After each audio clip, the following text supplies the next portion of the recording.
I believe the first story that we wanted to cover was the 588th Night Bomber Regiment. The Nachthexen. The Nachthexen. During World War II. Yeah, this was we actually did this story for a Word of the Day. I think we even did a table talk on it. That's where we talk a little bit more about the stories. But you know what? I just don't get tired of talking about the Night Witches. So we thought this would be a good one to kind of open it up. Anyway, you want to start or should I? No, you go ahead. All right. So it begins as a classic revenge story, just on a rather broad scale. As all of you know, the Soviet Union, to deal with the Nazi threat, just churned through vast numbers of men, right? Just fed them into the meat grinder on a horrifying scale. Well, these men were fathers and brothers and husbands and boyfriends and fiancés of the women back home. And there was a lot of anger towards the Nazis. And so there were some very strong petitions put forward to let them fight.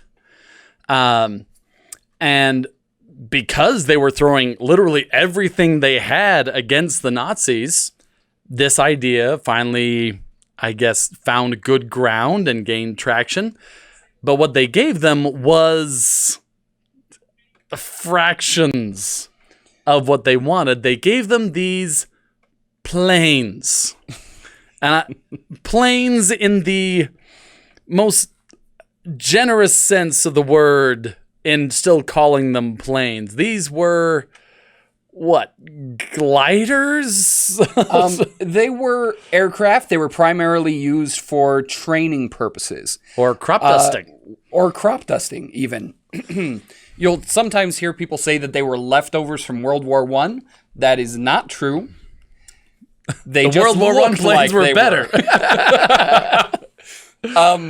Well, what they were was just the cheapest possible construction. Plywood and canvas. Plywood and canvas is what we're going for. You need to keep it lightweight. So plywood and canvas. That's what we had. Now, remember, this is World War II. We are seeing dramatically improved aircraft from what we saw in World War I. This is way past metal flying beasts. Yeah, we're into... yeah, they're made of metal. We've started optimizing the wings. We've got much better engines. They had radar, radio, targeting online systems, online navigation. There's some cool stuff, mostly with the radar and everything. But yeah, you could actually navigate. So there's massive leaps forward have been made in aviation since World War I. None of those innovations found their way into these aircraft. For the navigation, a paper and pencil. They were literally doing mathematical calculations for navigation in the back of the plane as they flew.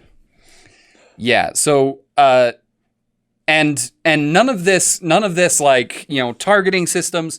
With World War II bombers, you had people that were specifically trained with these targeting mechanisms that would allow you to key in where the bombs are going very accurately, because there's a lot going on, right? This aircraft is going at a certain speed, and then you've got to hit this target on the ground that is a distance away that is far beyond what your eyes can easily judge, right? This isn't like dropping a stone into a pond. This is a very difficult shot to make, and at this point, people were trained extensively and given special equipment to be able to hit these targets. Yeah, they got none of that. They got none of that. They weren't even given, a lot of them were not even given release mechanisms for the bombs. They had to, it was climbing down and pulling a lever to let them go.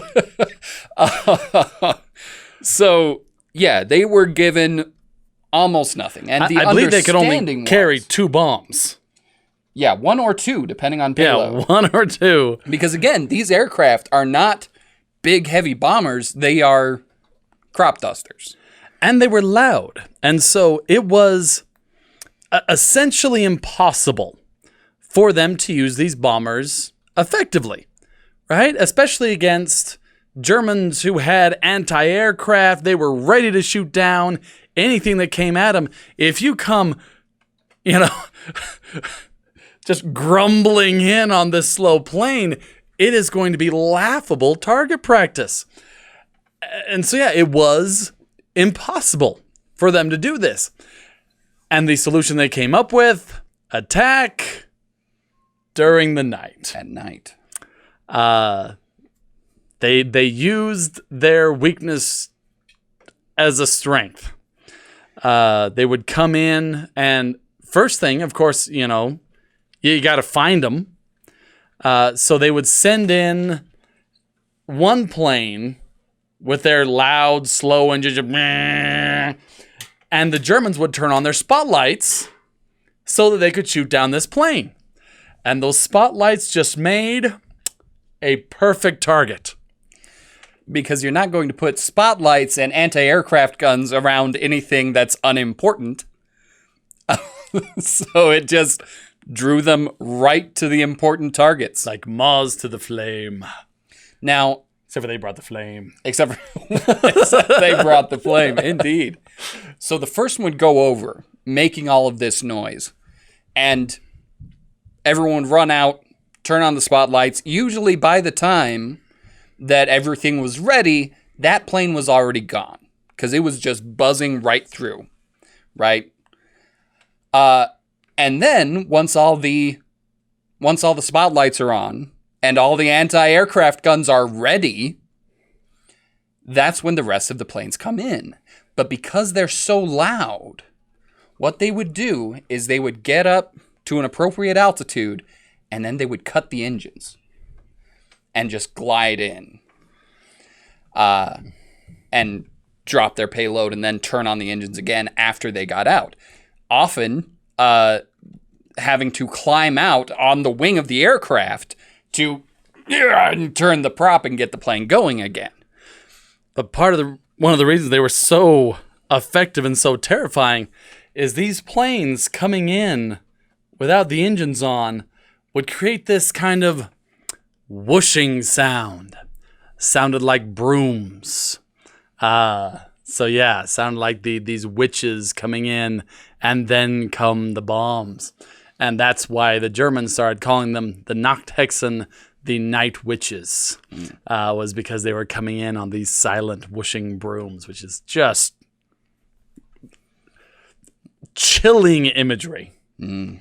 And they would these are young women, right? These aren't highly trained pilots with years and years of experience. Yeah. Early 20s, late teens. Yes. Yeah, these are young women. And they would load up, go, drop, come back, land, reload, go back out, drop, come back. And they would just do this all night long. Oh, man. Yeah, they flew endless numbers of missions. The Germans were terrified of them. Any pilot, anybody who could shoot down one of the night witches was awarded the Iron Cross, one of Germany's highest honors.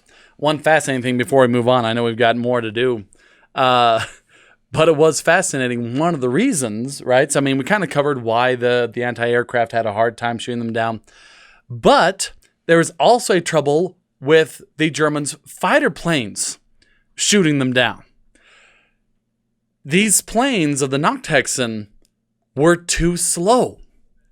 They were so slow that these German fighter planes coming in couldn't get behind them. They couldn't go. They couldn't match speed, right? Because all these, metal, tricked out technological planes, if they went that slow, they'd fall out of the sky. And so they always came in just way too fast and missed their opportunity. It'd be kind of like trying to drive by a pop can and hit it with a baseball as you drive by, right? You don't get a lot of chance there, and just, they're gone already. And so, yeah, that's one of the reasons why they were so hard to hit, is they were too slow. They were just hanging there in the air, and you couldn't, the Nazi planes couldn't go that slow. Yeah. So yeah, this is a story of success and incredible success being brought about not by the strength that they had, that not by their equipment or what they were given or the bounty of opportunities that presented themselves. This was success by ingenuity, by fearlessness, And by math. and by math.